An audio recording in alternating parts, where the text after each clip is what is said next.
Olá, eu sou o professor Sandro Rodrigues e aqui no Resistência Podcast você encontra entrevistas exclusivas, convidados especiais, discussões de artigos e muito mais sobre todo o esporte de endurance: natação, ciclismo, corrida e triatlo.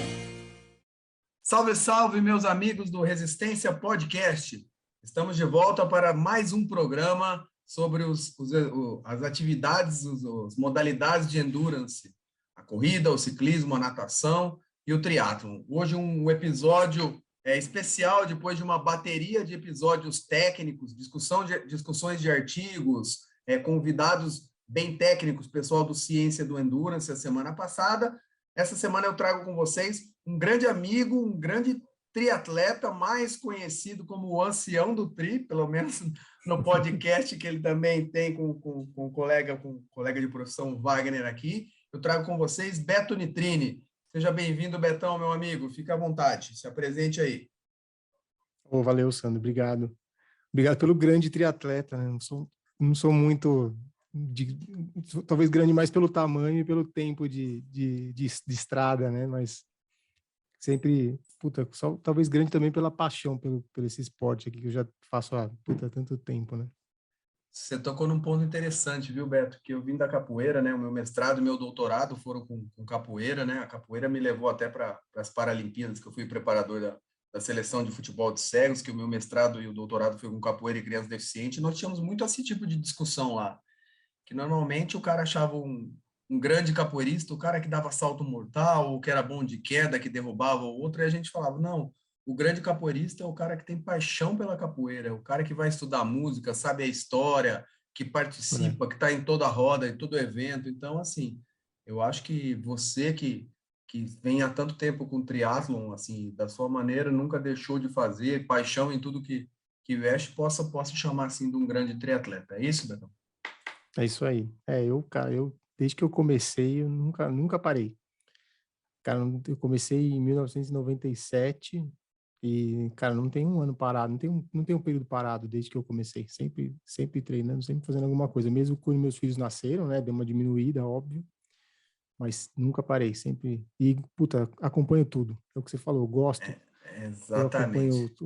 tudo que acontece. Então, só que, tipo, eu até falei que eu até estava conversando com um amigo outro dia, falei, sou tipo aqueles caras que conhecem a escalação do Corinthians e do Palmeiras de 1900 e não sei quanto, eu sou esse cara aí, o triatlo. Exatamente. Betão, e assim, a gente vai explorar, vamos discutir como você começou também, né? Esse episódio, Uhum, como eu falei, não é tão tecnicista, e sim uhum. história de triatlo em você, mas antes disso, se apresente aí para a galera, fala o que você faz na sua rotina, fora, além do Uhum. mediador do Café com Tri, né?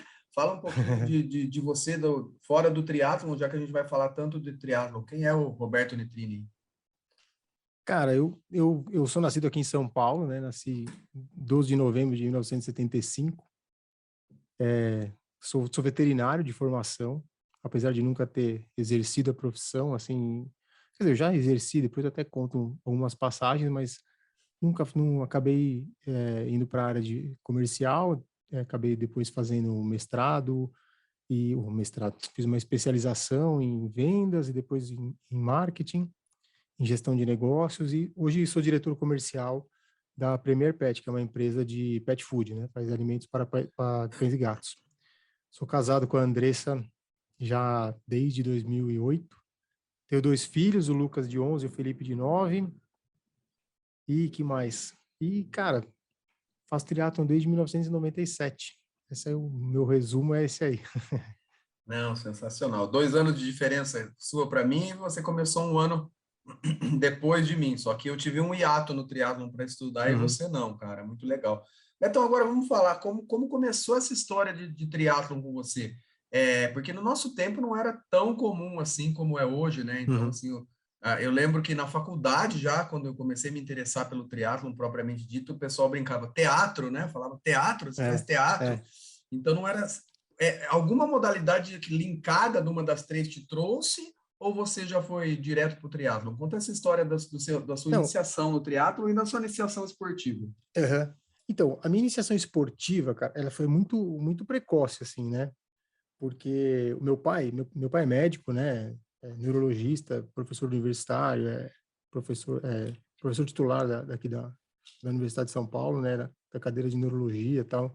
Sempre foi um cara que estudou muito, mas sempre foi um cara que adorou esportes. Meu pai adora todo tipo, que é nem eu, ele adora todo tipo de esporte. E quando eu era pequeno, ele colocou a gente, ele e minha mãe, né, colocaram a gente na escolinha de esportes do CPUSP. Então a gente ia para o CPUSP de manhã cedo, acho que devia ter uns 5, 6 anos, eu acho. E a gente passava a manhã lá fazendo esportes olímpicos. E na verdade, quer dizer, quando começou, na verdade, não era esportes olímpicos. A gente fazia equilíbrio na trave, a gente fazia correr e até aquelas massas, ficava equilibrando coisa, salto, coisa era desenvolvimento esportivo mesmo, sabe? Desenvolvimento corporal, na verdade, né? Conhecimento corporal. Como deveria ser feito até hoje, né, Beto? E aí depois a gente ia para a piscina, depois a gente ia conhecer os esportes, controle de bola com a mão, controle de bola com o pé, essas coisas. E aí foi assim que eu comecei a fazer esporte. Aí, com uns 8 anos, eu fui jogar futebol de salão. Comecei a jogar futebol de salão no Açaí Clube, que era na Ribeiro do Vale, perto do bairro que eu morava aqui no Brooklyn, em São Paulo.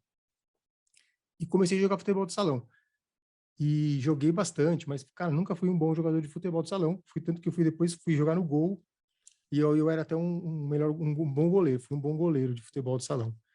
E aí fui jogar basquete. Com 12 anos fui jogar basquete, que era o esporte que meu pai jogava. Meu pai jogava basquete, jogou basquete a vida toda. E aí eu fui jogar basquete. No basquete, eu fui bem melhor do que como jogador de futebol. Fiz teste em vários clubes, fui convidado para fazer teste aqui em São Paulo, joguei em alguns clubes, mas quando eu estava com 16, 17 anos, eu já tinha a altura que eu tenho, né? Eu tenho 1,82 m. E aí eu era baixo para jogar basquete. Então eu sempre era cortado, quando ia ter a seleção final, eu acabava sendo cortado. E aí, mas eu continuei jogando por diversão e tal. Quando eu comecei a época do pré-vestibular, eu passei no vestibular e fui morar em Minas Gerais. Fiz o primeiro semestre da faculdade de Minas Gerais, voltei para São Paulo porque eu falei para meu pai que eu queria entrar na USP. Falei, pai, eu quero entrar na USP, preciso estudar para entrar na USP, não quero morar mais fora. E aí eu comecei a estudar, e aí era uma rotina de estudar mesmo, sabe? Assim, de chegar, fazer cursinho de manhã, almoçava, descansava meia horinha e estudava das 2 até as 6, eu estudava direto.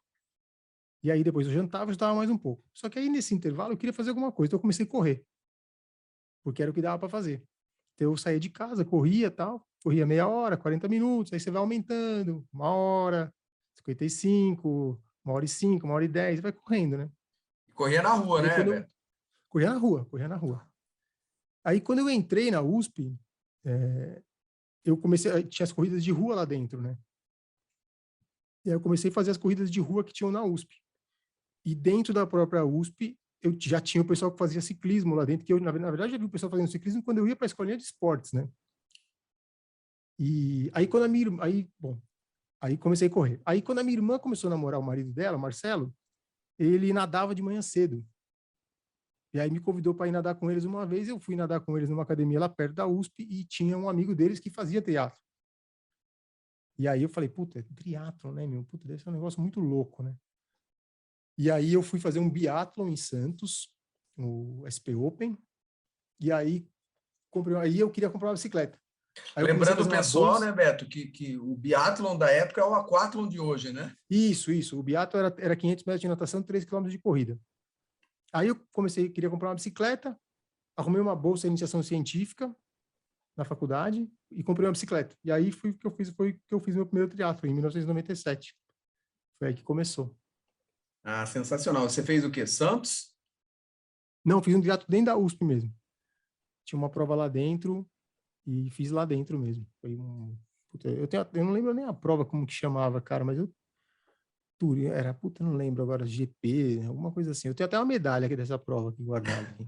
Não, sensacional. Mas e sua história com a bike? Também envolveu a infância, assim? Na infância você andou muito de bicicleta, as famosas BMX também? Sim. Ou a sua relação com a bike veio propriamente como você contou depois lá de... Não, sempre adorei bicicleta, cara.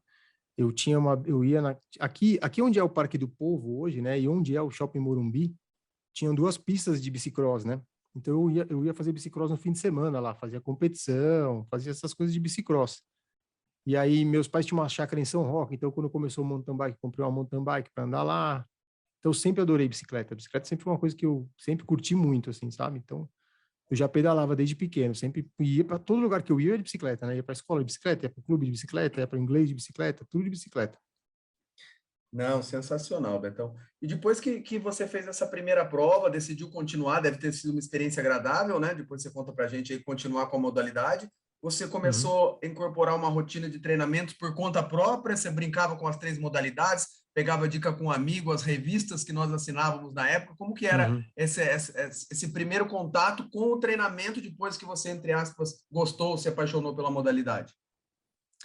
Então, cara, na verdade, quando era essa época, a gente tinha muito pouca opção não tinha um treinador de triatlon assim, né?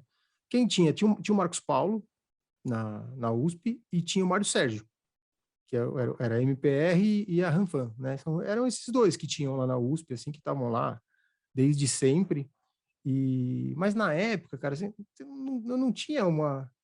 Falava, cara, vou entrar numa assessoria esportiva. Bom, primeiro que eu era estudante universitário, então não tinha dinheiro para pagar uma assessoria esportiva, né?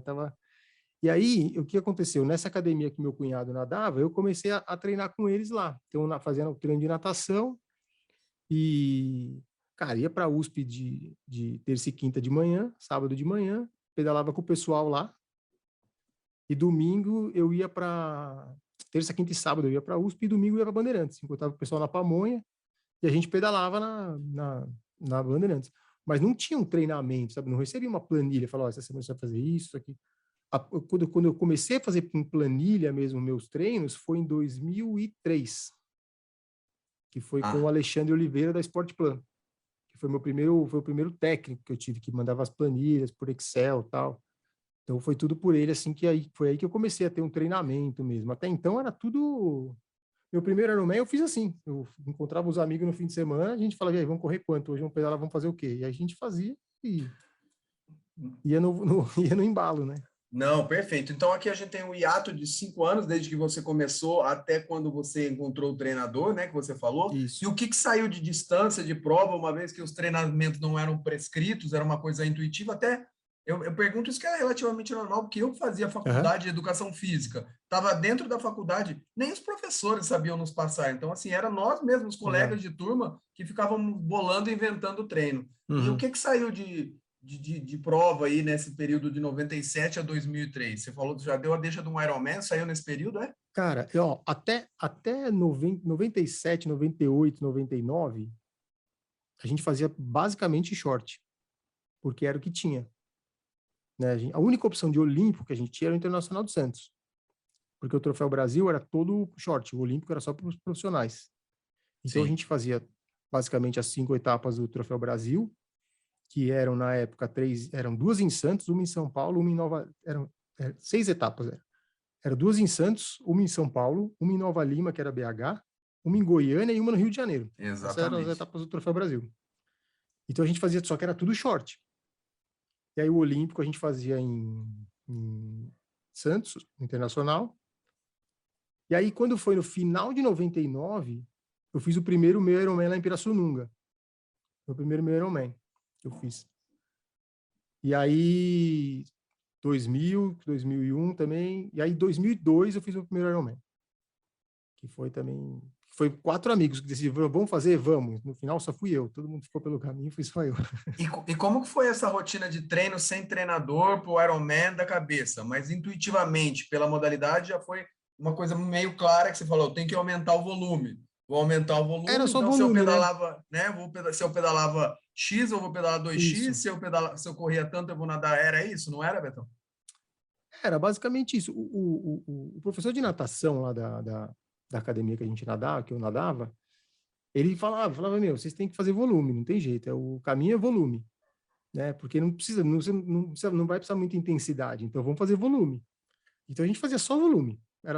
Até tinha treino de tiro de corrida, quarta-feira a gente fazia uns treinos de tiro e tal, mas era sempre volume, a gente fazia muito volume. E também o volume era todo por percepção de esforço, porque não tinha nem frequencímetro, né? Era relógio só. Então, a gente fazia as voltas que a gente fazia de bicicleta antes para ver quanto dava de quilometragem, né? E aí corria nessas voltas para saber, tipo, tinha a volta de 6, volta de 3, e aí para você ter uma noção de ritmo mais ou menos quando você estava correndo. Mas foi sempre assim, totalmente, puta, volume, vamos fazer volume. Pegava no domingo, encontrava na CM da Lapa aqui, e corria, e pedalava até Campinas e voltava, que dá 160, e corria ali no Vila Lobos, ali na região ali também, corria 5, 6 quilômetros, 10 quilômetros, dependendo do dia. Sensacional. Então, o meio Iron foi em Pirassununga e o Iron foi aonde que você fez? Floripa. Já 2002 foi em em Floripa. Floripa em Já foi em 2002, né? Floripa. Legal. E qual a sensação pós-Iron? Foi aquela sensação de sofrimento? O treinamento rendeu? Você conseguiu curtir a prova, terminar bem, tomar uma cerveja com os amigos? Ou aquela sensação de algumas pessoas que tem que vende a bicicleta, faz uma tatuagem e acabou? Não, cara, foi uma sensação muito legal, porque assim, eu te falei, meu pai é médico, né? E meu pai ficava super preocupado, ele falava, isso é loucura.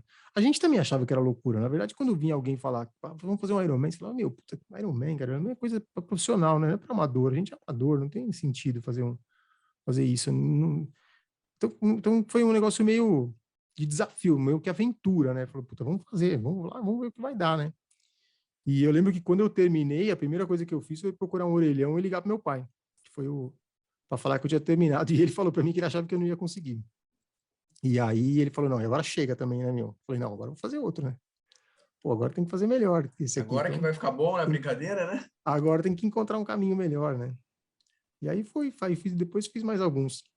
Eu vou ter que perguntar aqui, eu também não me atenho a isso, mas porque o pessoal vai perguntar, vai escrever. Lembra o tempo desse primeiro Iron, Beto? Você se incomoda em falar? Não, fiz 11 horas e 20.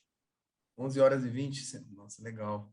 E a partir daí, ali foi a chave onde você falou, opa, agora eu quero fazer de novo, quero melhorar, vou procurar ajuda. Ali já começaram a aparecer as É, assessorias, foi dali que foi o gatilho? isso. Então, na verdade, o que aconteceu aí? Aí depois de 2002, eu falei, bom, legal, fiz o Ironman e tal, mas aí 2003, 2004, 2005, eu voltei para fazer prova, porque assim, eu gosto de triatlo, não tem essa coisa, eu não gosto de fazer Ironman, eu gosto de fazer triatlo. Qualquer coisa que alguém me chamar para fazer, eu já fiz tudo que você puder imaginar. 705 short, fiz olímpico, fiz 1110, fiz 2/3 de Ironman, fiz um meio Ironman, fiz Ironman, fiz tudo. Então eu fiz o Ultraman, mas eu gosto de triatlo. Então o que aconteceu? Quando acabou, em 2003, a gente montou um pessoal aqui em São Paulo, era o Luiz Felipe, o Bruno, o Filipão, que treinava com o Alê, da Sportplan, que a gente queria fazer o Troféu Brasil bem feito. Tá. Então a gente voltou para o short. E aí era paulada, né? Só treinava paulada, porrada, curto, para fazer bem feito o Troféu Brasil. Que naquela época, fazer bem feito o Troféu Brasil era um top 10, hein? Sim. Na categoria. E intuitivamente também, com o lastro que você adquiriu, com a base que você formou com o treinamento e o Ironman, né? Começou a render É, o negócio das porradas aí, né? isso. Intuitivamente começou a ficar uma periodização bonitinha, né, velho? É, e o Ale começou a montar a periodização, pô, começou a definir que, por exemplo, segunda-feira era um treino de fartlek, quarta-feira era um treino de tiro, sexta-feira era um treino mais longo rodado, de corrida, terça-feira era o treino de bike com estímulo, quinta-feira já era um mais rodado, com alguns estímulos mais curtos, sábado era treino de transição, domingo treino longo de pedal, então começou a ter rotina de treinamento, né? E aí as coisas, e aí foi até 2005 eu fiquei nas provas curtas.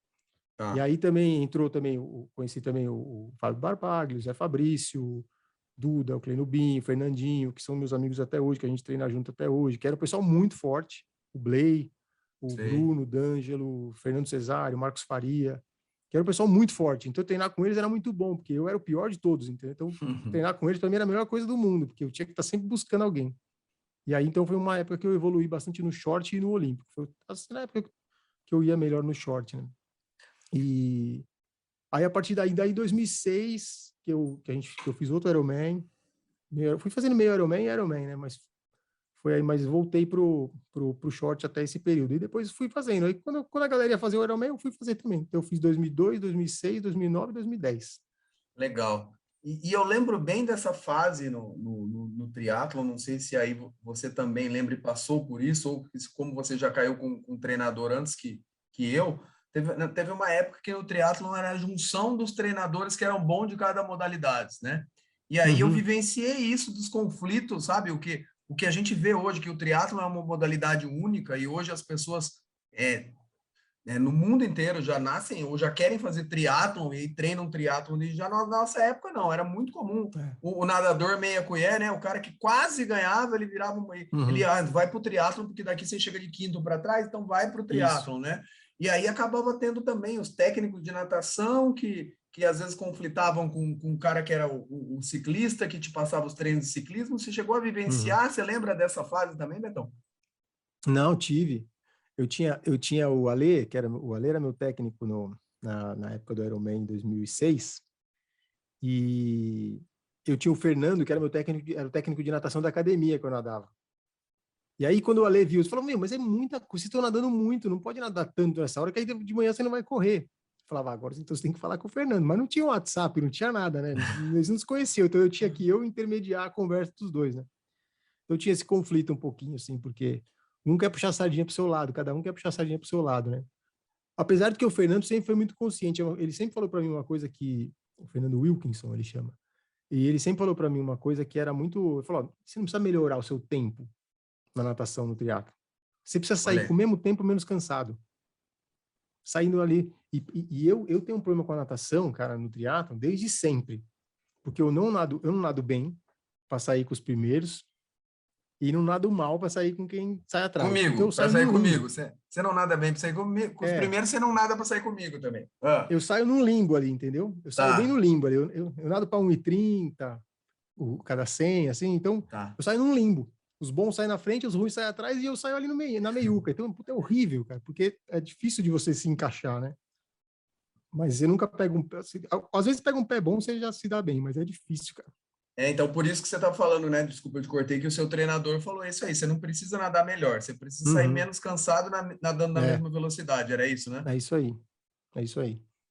Não, sensacional. E a natação já tem esse histórico de ter um volume muito grande, né, Beto? Agora está querendo uma tendência moderna, atual, está querendo mudar, mas a natação vem com um histórico de um volume exacerbado, um volume absurdamente maior do que a prova-alvo, assim, né? Tipo assim, o cara compete 100 metros e nadava 10 mil por semana, era essas loucuras aí, né, cara? Você viveu isso também, né? Também. Não, legal. E aí você seguiu com esse treinador durante quanto tempo? Se você, pelo que eu sei, pelo seu perfil, pelo pouco que a gente se conhece, parece ser meio fiel às origens, assim, né? Minha esposa, e aí a gente tem empatia. Minha esposa fala, pô, mas você come o mesmo lanche desde a época que a gente namorava, cara, você me enjoa. Eu não toco. Eu falei, Wagner, não, a gente tem que brigar muito feio para largar a espadota agora, hein, cara? Porque eu termino tudo que eu faço. Então conta isso aí. Não, cara, na verdade, eu treinei com o Ale muito tempo, cara, fiquei com ele muito tempo, mas aí depois quando eu comecei a treinar com esse pessoal que eu te falei, né, com o Barba, com o Zé e todo mundo, a gente acabou formando um grupo e acabamos indo treinar juntos, né. Aí depois do Ale, eu fui treinar com a Angélica, que foi com quem eu fiz meu Ironman de 2009 e 2010, que eu treinei com ela. Não, desculpa, antes da Angélica eu treinei com o Blay, com o Duda Blay. Sim. Que era foi um puta triatleta, gente finíssima, puta amigo que eu gosto, encontro menos do que eu gostaria, mas é um cara que eu adoro. E treinei com ele um tempo, aí depois, quando eu casei, aí eu parei de treinar, fiquei um tempo afastado, e quando eu voltei a treinar com a Angélica. Aí treinei com a Angélica 2009 e 2010. E aí, depois da Angélica, eu treinei com o Ale Giglioli até 2013, 14, e aí depois o Vagnão. Aí tô com o Vagnão até hoje. Desde 2014, é isso? É. Ah, legal. E nesse processo aí de entrar os treinadores na jogada, ficou notório também a sua evolução em relação ao tempo de 11 horas e 20 do primeiro Ironman, desses que você fez, já foi baixando, aí o que aconteceu com os seus tempos aí? O meu primeiro Ironman foi um negócio totalmente louco, né, cara? Porque, assim, eram outros tempos, né? Então, por exemplo, eu fui arrumar uma roupa de borracha para nadar pela primeira vez, faltava uma semana para a prova, né? Então, você não tinha muita noção, a alimentação não era uma coisa muito, muito primitiva, que você não tinha ainda um conhecimento, assim, do que você tinha que fazer. A bike era uma road, né? Não tinha uma bike, não tinha roda, né? Não tinha roda de carbono, a bike era de alumínio, era uma road, tinha um cataizinho, né, que pegava velocidade e tal. A road que a gente colocava um clipe ali Isso, era isso. E a corrida, você não tinha muita, você não tem toda aquela informação que você tem hoje, né? Então, o que aconteceu? Eu fiz a natação dentro do que eu esperava fazer, que era mais ou menos entre 1h05, ali mais ou menos. Aí eu falei, bom, se eu entrar para correr com menos de 7 horas, vai estar bom, né? Porque vai dar para fazer uma prova boa. Eu comecei a pedalar com 6h50, eu acho. Correr. Aí, comecei a correr com 6h50. E aí, quando eu comecei a correr, cara, tava tudo ótimo, maravilhoso. E eu lembro até hoje que eu bati 21, que naquela época você ia 21 e voltava 21, não tinha as voltas, né? Tá. Eu bati 21 com 1h47. Falei, pô, bem pra caramba, né? Puta, fechei com 4h20 maratona. Caminhou Porque ou não? aí, nossa. Depois do 20, ó, fui correndo bem até o 21, do 22 pra frente, cara, só caminhei. Cheguei de noite, cheguei 11 horas e tanto. Foi 4h20 de maratona. Então não tinha esse conhecimento. Aí no último, quando foi o último de 2010, já tinha mais noção, né, que eu fiz. E aí já tinha apesar de que eu já tinha um Garmin, né? Só que era um Garmin que ele era 310, a bateria durava 10 horas. Então não dava para nadar com ele. Eu falei, não vou nadar com ele porque eu vou fazer mais de 10 horas. Então eu tenho que deixar ele no Special Needs, na transição, para usar quando eu for pedalar. Porque minha bike não tinha mais velocímetro, não tinha nada, era tudo no Garmin. E eu acho que o Garmin ficou com a bateria ligada à noite. Puta, e quando eu fui pegar para começar a pedalar, não tinha bateria. E aí então você não levou ele para natação e no ciclismo já não tinha bateria. Na verdade, levou para passear, né? Levei para passear. E aí fui pedalando e pedalei com eu vi a galera que eu conhecia, falava, bom, o ritmo deve estar mais ou menos bom, porque se eu tô com esse pessoal aqui, o ritmo deve estar. E aí, cara, eu ficava aqui, eu falei, ia perguntar para as pessoas quanto tempo tem de prova. Eu falei, não vou perguntar para ninguém, vou ficar sem saber quanto é o tempo de prova. E fui só, encaixando um ritmo, falando, esse ritmo é confortável, então vamos nesse ritmo. E fui. Depois mudou, né? Aí na corrida, você tinha uma volta de 21 e 2 de 10. Eu fiz a primeira de 21, fiz a última de 10, aí encontrei o Blay e falei para ele, Blay, quanto tempo eu tenho para fazer um sub-10? Aí ele falou, você tem que correr os últimos 10 quilômetros, você tem que correr 11 quilômetros e 47 minutos. Tá. Eu falei, puta, não vai dar. Porque eu falei para ele, Blay, eu não sei quanto eu tô correndo agora, mas se eu sair desse ritmo aqui, vai travar tudo. E aí eu fiz 10 horas e 8, foi o meu último Ironman. Mas foi totalmente sem na percepção de esforço. E esse foi o último até hoje, Beto? Foi o último até hoje. Então, no total foram 3? Foram 3? 4. 4? Legal. Aí meus filhos nasceram e eu fiquei fazendo só meio olímpico, porque tinha que... porque tem filho, né, cara? Filho a gente tem que aproveitar. A hora que eles não querem mais a gente por perto, aí a gente faz outro. Exatamente. Eu vou fazer agora, esse ano eu vou fazer. E concordo com você também. Triatlon é triatlon, cara. Esse negócio não precisa nem ter prova, né? Para mim, no triatlon não precisa nem ter prova. Então, assim, eu acho que a gente é feliz, eu acho que vou até te pôr nesse rol, assim, porque, assim, de verdade, se tiver que falar, Beto, eu gosto mais de treinar do que de competir, cara. Não sei você. Cara, eu gosto, lógico, todo mundo gosta de competir, mas, cara, eu gosto do treino, eu gosto de... Sabe, treinar para mim é minha terapia, processo, entendeu? Sabe, cara? Exatamente. Eu gosto desse processo de treinar, de estar todo dia... Eu gosto de rotina, né, cara? Eu sou um cara de rotina, sempre fui. Então, para mim, a rotina faz muito bem, sabe? De ter o... Por exemplo, você tiver que mexer o horário de um treino, para mim, é difícil. Sim. Porque eu tô tão acostumado a fazer sempre no mesmo horário, sempre na mesma hora, do mesmo jeito, que quando muda, é muito complicado. E até pelo seu perfil, né, Beto? Nossa, assim, a gente tem rotina para tudo. Então, você mexer no treino, você vai atrapalhar a rotina das outras coisas, que com eu sempre filho, falo com a isso, família, com o trabalho, né? Ninguém é organizado, disciplinado, determinado em uma questão só da vida, cara. Ninguém é assim. Todo mundo ou você é em tudo, ou você não é em nada. É muito, muito difícil a pessoa assim, nossa, o cara é super dedicado no esporte, mas no trabalho é um vagabundo. Não dá, é difícil. Perfeito, é difícil Beto. ter isso. E dentro desse... A gente tem, assim, eu acho que assim, como o Ciro Violim uma vez falou uma coisa que é verdade, a gente não consegue fazer 3 coisas muito bem feitas. A gente faz 2. A gente sempre faz 2. Então, tem momentos que você vai estar fazendo trabalho de família, que foi quando nasceram meus filhos, que você acaba deixando um pouquinho de lado, mas você vai treinar, mas não treina com tanto foco. Tem uma época que você está família e esporte, o trabalho está indo bem, você dá uma tirada do pé.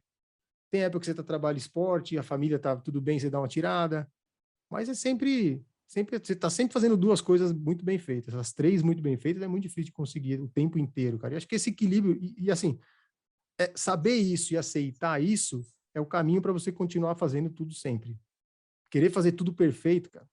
Outra coisa que eu também, que assim, eu sempre fico ouvindo as pessoas falarem e guardo as coisas. A Angélica, que foi minha técnica, ela deu uma entrevista no Elascast da Carla, da Silvia e da Renata, que foi muito legal, porque ela falou que ela nunca quis ser 10 em nada. Ela sempre quis ser 7. Sempre quis ser uma nota 7. Cara, é isso.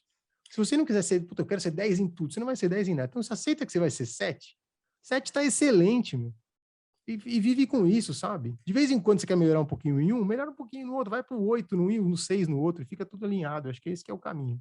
Eu acho que vou confirmar o seu testemunho e a nossa empatia aqui, né? Então, assim, é por isso que eu acho que eu vim para o esporte também, né? E assim, eu nunca fui o melhor da classe em nenhuma modalidade esportiva, sabe? Mas eu estava em todas as seleções com o meu 1,70 m. Eu era o segundo levantador para entrar quando o cara não estava bem no vôlei. Eu jogava basquete como armador para descansar o primeiro. E o futebol era um pouquinho melhor, estava na seleção. E no handball, com esse meu tamanho, que tinha uma mão pequena, que não conseguia segurar a bola, eu fui monitor da faculdade, da PUC, de handball. Então, assim, era um cara que assim, não passava vergonha em nada, fazia tudo relativamente bem feito e nunca era o melhor das coisas. Eu acho que, né, corrobora com o que E o você... triatleta é isso, né, cara? Exato. O triatleta é isso.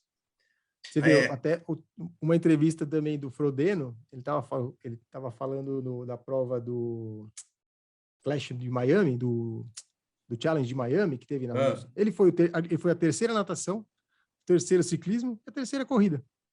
E ganhou com 11 minutos de diferença por segundo. Olha aí. Olha o equilíbrio, né? É o equilíbrio, né? E um exemplo antagônico e brincalhão, né? O pessoal chama o triatleta de pato, né? Não é isso?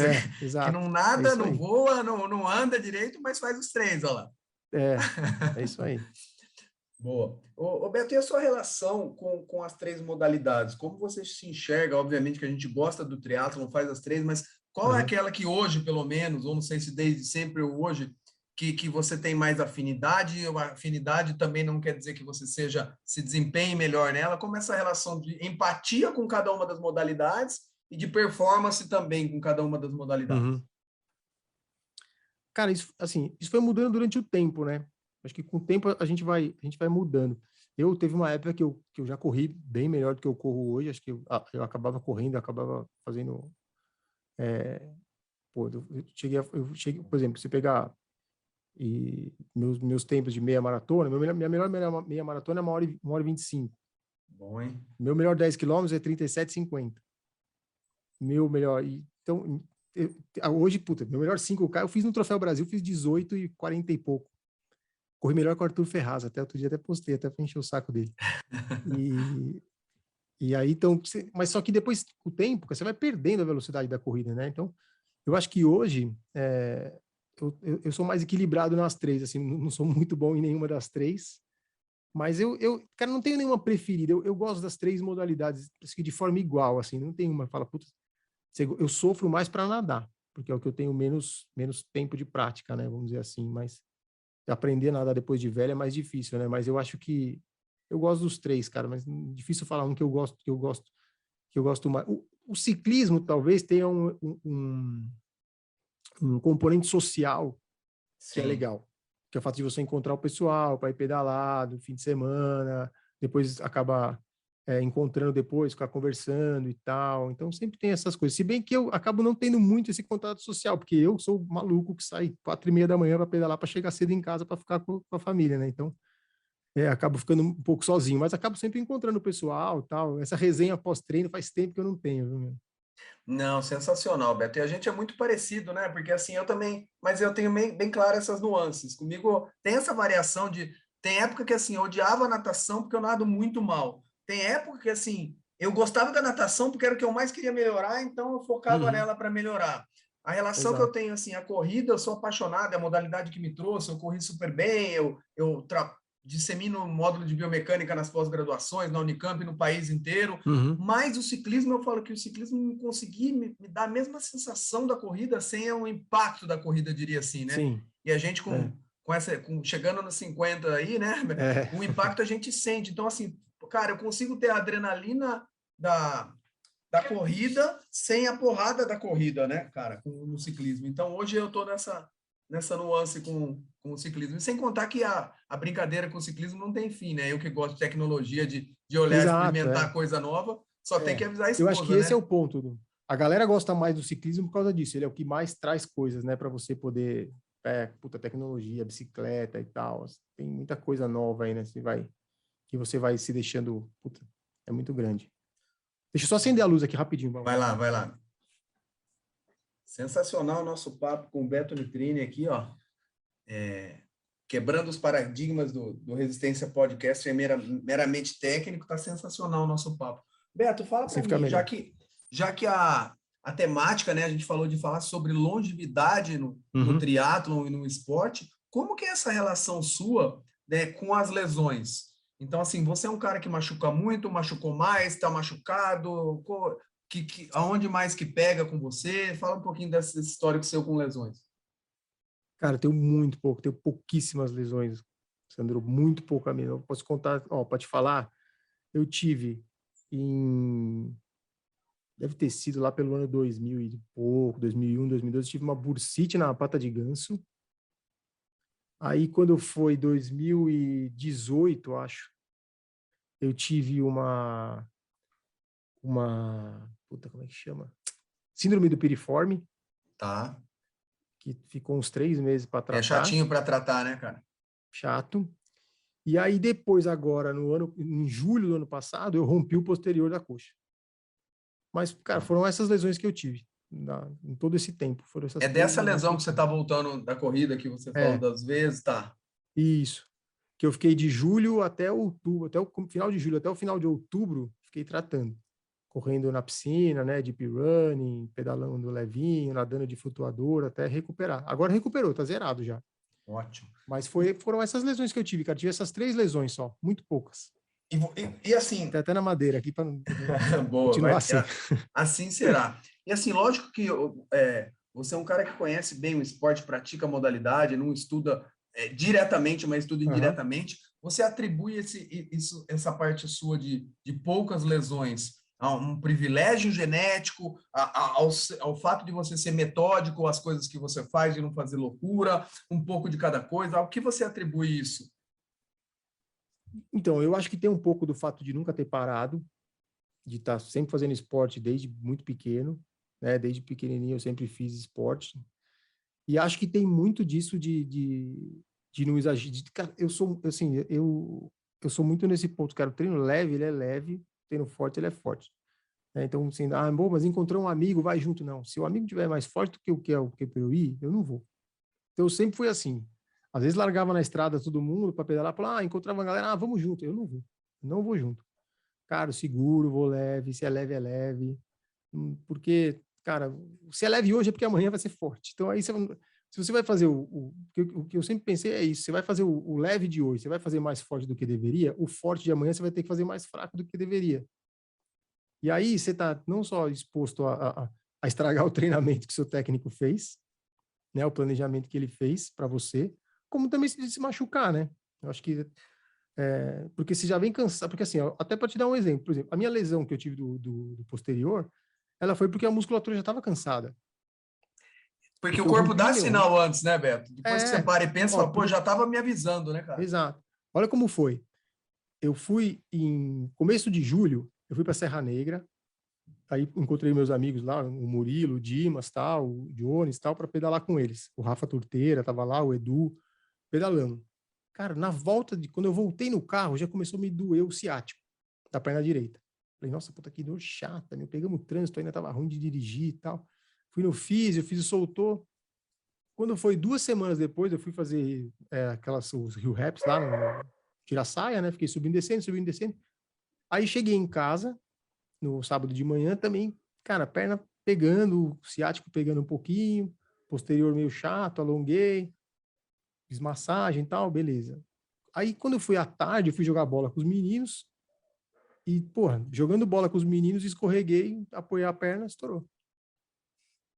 E aí foi, É. então você vê, porque já tá, né, a musculatura já tá, aí você vai fazendo uma coisa que não é, jogar bola, cara, futebol, eu adoro, eu gosto de Uhum. futebol, mas o futebol judia, meu, porque aquelas arrancadas, a freada, mudança de direção, né, e a musculatura já cansada, acaba tendo isso.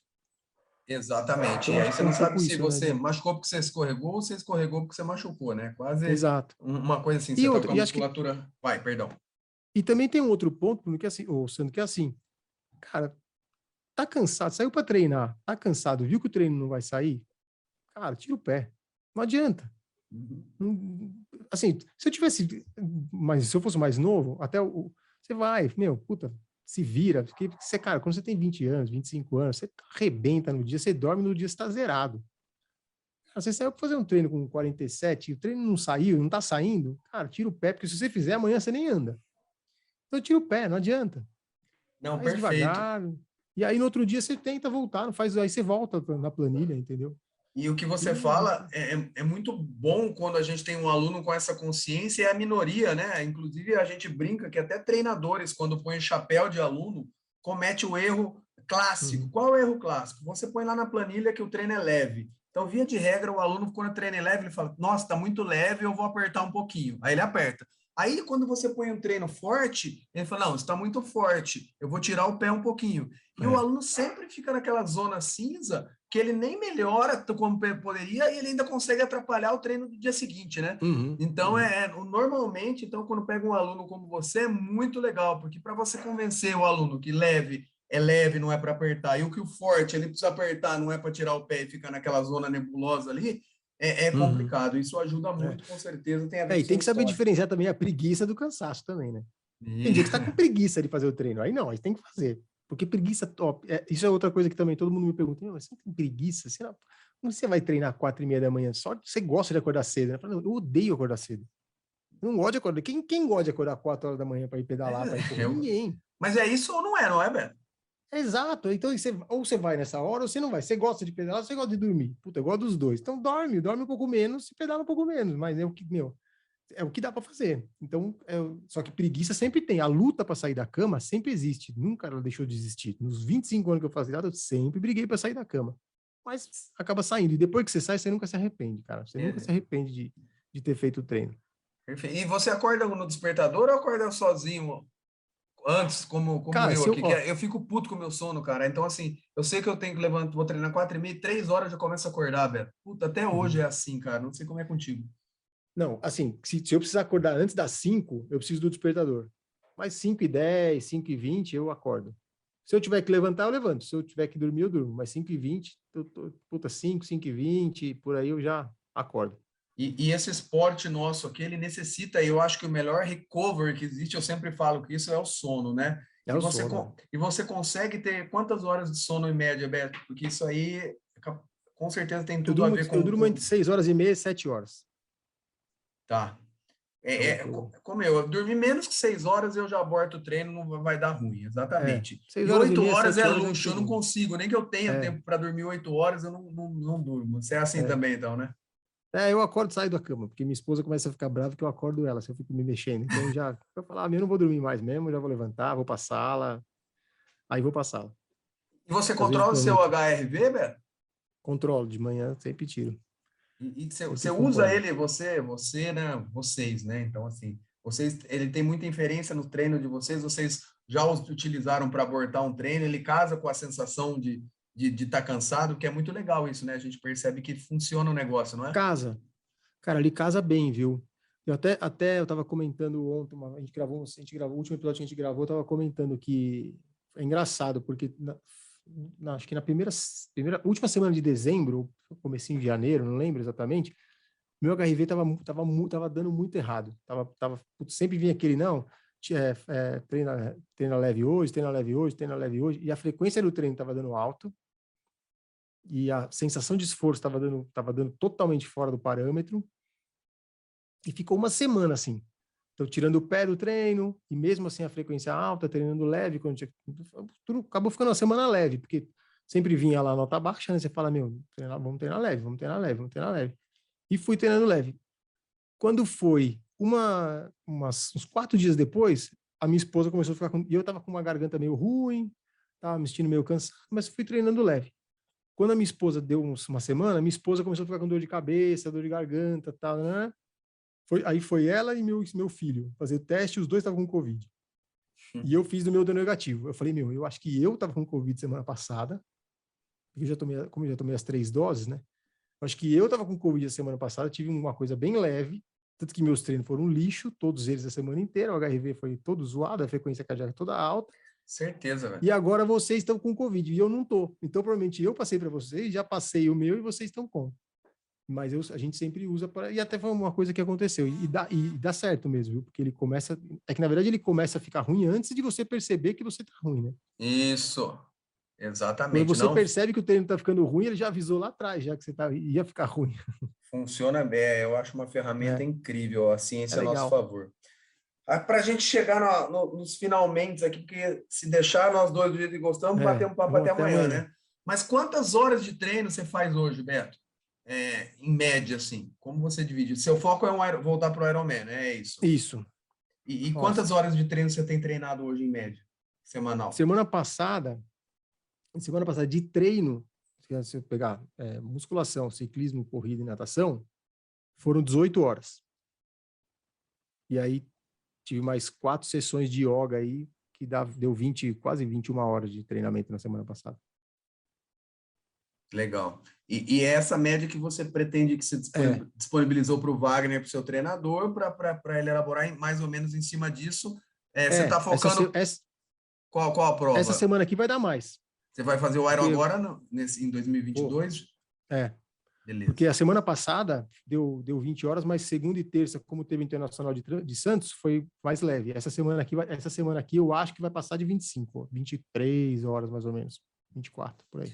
Não, ótimo. Você já deu um spoiler pra gente aí. O que você faz de cross-training? O que você faz extra, nada, pedala e corre? Você falou do yoga, treino de força, você faz, você gosta ou é mal necessário? Faço yoga 3 a 4 vezes por semana, meia hora, 35 minutos, e faço musculação 2 vezes por semana.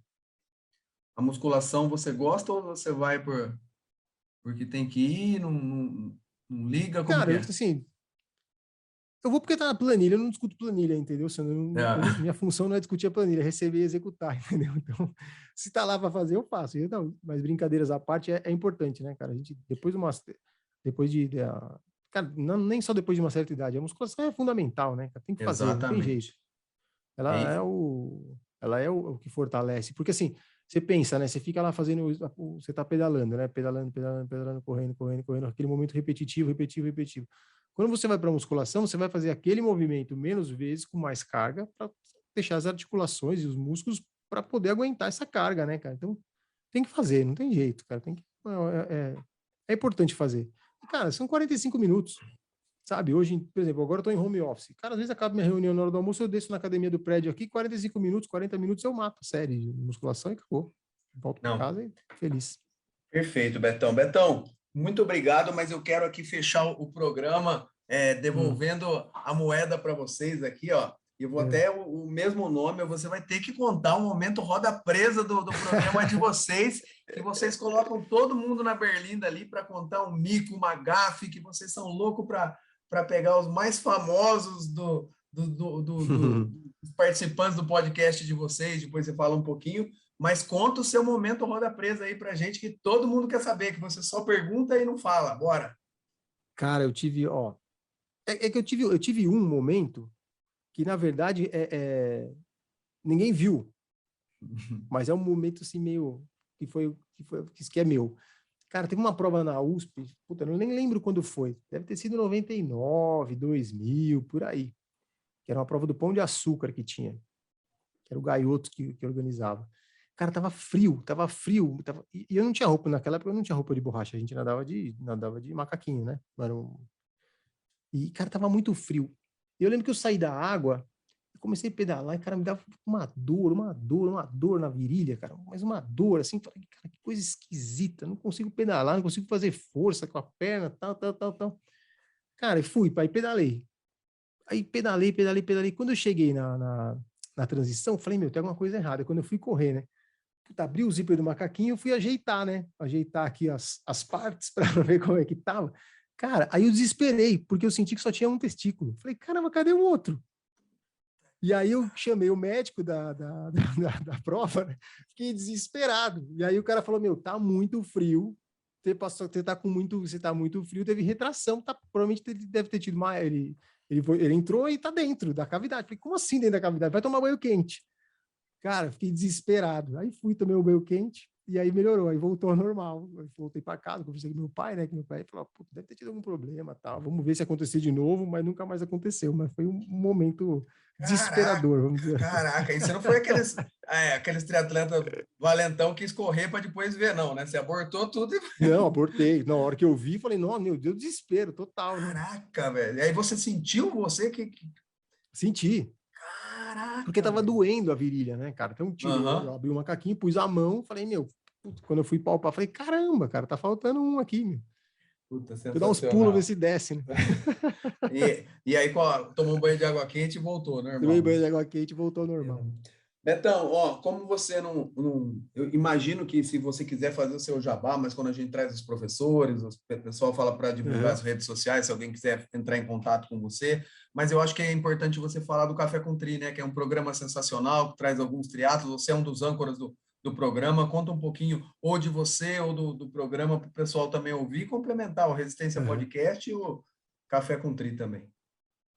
Cara, o Café com Tri é uma brincadeira, né? Que a gente começou, eu, o Wagner e a Érica, e aí o Serginho entrou para profissionalizar o negócio. E, cara, é uma coisa que a gente faz, que a gente gosta de fazer, né? E, cara, divertido. É um podcast que a gente fala, a gente sempre leva algum assunto, né?